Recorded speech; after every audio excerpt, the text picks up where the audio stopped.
మా ఇంట్లో chicken curry ఇలా గ్రేవీగా ఉంటేనే ఇష్టపడతారు. ఇంట్లో వాళ్ళకనే కాదండి, ఇంటికి ఎవరైనా చుట్టాలు ఫ్రెండ్స్ వచ్చినప్పుడు కూడా నేను చికెన్ కర్రీ ఇలానే చేసి పెడతాను. అందరు కూడా తిని చాలా బాగుందని చెప్తారు. ఈ కర్రీ బగారా రైస్ లోకైనా లేదా చపాతీలోకైనా కూడా చాలా బాగుంటుంది. ఈ కర్రీని నేను స్టెయిన్లెస్ స్టీల్ కడాయిలో చేస్తున్నాను. ఇది వచ్చేసి హ్యూమన్ హైడ్రో వల్ల స్టెయిన్లెస్ స్టీల్ కడాయి అండి. దీన్ని నేను అమెజాన్ నుండి ఆర్డర్ చేసుకున్నాను.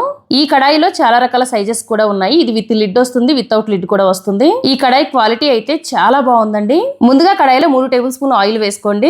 ఆయిల్ వేడైన తర్వాత 1/2 స్పూన్ జీలకర్ర, అలానే ఉల్లిపాయ ముక్కలు కట్ చేసి వేసుకోండి. పచ్చిమిరపకాయ ముక్కలు కూడా వేసుకొని ఉల్లిపాయలను బాగా ఫ్రై అవ్వనివ్వండి. తర్వాత 1/2 కేజీ శుభ్రంగా కడిగిన చికెన్ వేసుకొని 1/2 స్పూన్ పసుపు, టేస్ట్ కి సరిపడినంత సాల్ట్ వేసుకొని కలుపుకోండి. మూత పెట్టి 2-3 నిమిషాలు ఉడకనివ్వండి. మిక్సీ జార్ లో అల్లం, వెల్లుల్లి, ఉల్లిపాయ ముక్కలు, పచ్చి కొబ్బరి ముక్కలు, 1 స్పూన్ గసగసాలు, కొంచెం దాల్చిన చెక్క, 3 ఇలాచి, కొంచెం లవంగాయలు వేసుకొని మెత్తగా గ్రైండ్ చేసుకోండి. చికెన్ కర్రీలో వాటర్ మొత్తం ఇంకిపోయి కొంచెం ఆయిల్ పైకి తేలిన తర్వాత గ్రైండ్ చేసి పెట్టుకున్న మసాలా పేస్ట్ మొత్తం కూడా వేసుకోండి.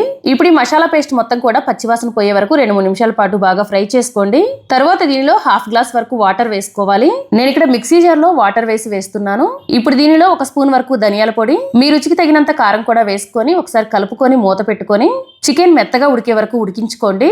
ఇలా చికెన్ మొత్తం కూడా బాగా ఉడికిపోయిన తర్వాత ఇప్పుడు దీనిలో 1 స్పూన్ చికెన్ మసాలా, 1/2 స్పూన్ కసూరి మెతి, కొంచెం కొత్తిమీర వేసుకొని కలుపుకొని 1 నిమిషం ఉడికించుకొని స్టవ్ ఆఫ్ చేసుకోండి. మీకు కూడా ఈ కడాయి కావాలంటే కామెంట్ లో లింక్ అని కామెంట్ చేయండి. Thank you.